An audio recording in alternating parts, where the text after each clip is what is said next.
আধুনিক প্রযুক্তির ব্যবহারে মানসম্মতভাবে উৎপাদিত ঠাকুরগাঁওয়ের আলুর কদর বেড়েছে বিশ্ববাজারে। দেশের সীমানা পেরিয়ে পৌঁছে যাচ্ছে উন্নত দেশগুলোতে। কৃষি নির্ভর জেলা ঠাকুরগাঁও বরাবরই ধান, গম, পাট, আখ, আম উৎপাদনে সমৃদ্ধ।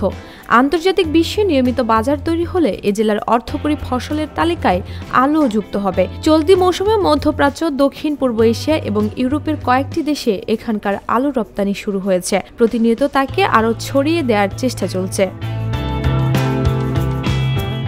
জেলার কৃষক ও ব্যবসায়ীরা এখন উচ্চমানের আলু উৎপাদনে আরও বেশি উৎসাহী হয়ে উঠেছেন। জেলা কৃষি সম্প্রসারণ অধিদপ্তরের তথ্য অনুযায়ী গত মৌসুমে জেলায় 26,168 হেক্টর জমিতে আলু আবাদ হয়েছিল। ভালো লাভ হওয়ায় চলতি মৌসুমে আলুর আবাদি জমির পরিমাণ বেড়ে দাঁড়িয়েছে 34,500 হেক্টর জমিতে। এর মধ্যে আগাম আলু চাষ হয়েছে 1,555 হেক্টর জমিতে।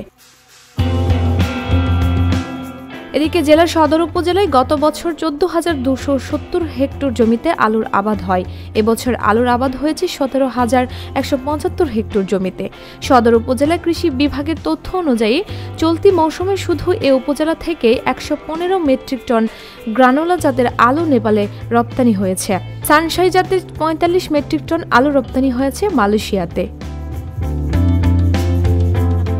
এই জেলার নাইম এগ্রো কোম্পানি মালয়েশিয়াতে আলু রপ্তানি করছে। বর্তমানে স্থানীয় বাজারে আলুর দাম প্রতি কেজি 10 থেকে 12 টাকার মধ্যে থাকলেও বিদেশি রপ্তানির ফলে প্রতি কেজিতে 15 থেকে 17 টাকা পাওয়া যাচ্ছে। ফলে কৃষকরা কিছুটা হলেও লাভবান হচ্ছেন। তবে প্রতি কেজি আলুর উৎপাদনে গড়ে 20 টাকা খরচ হচ্ছে।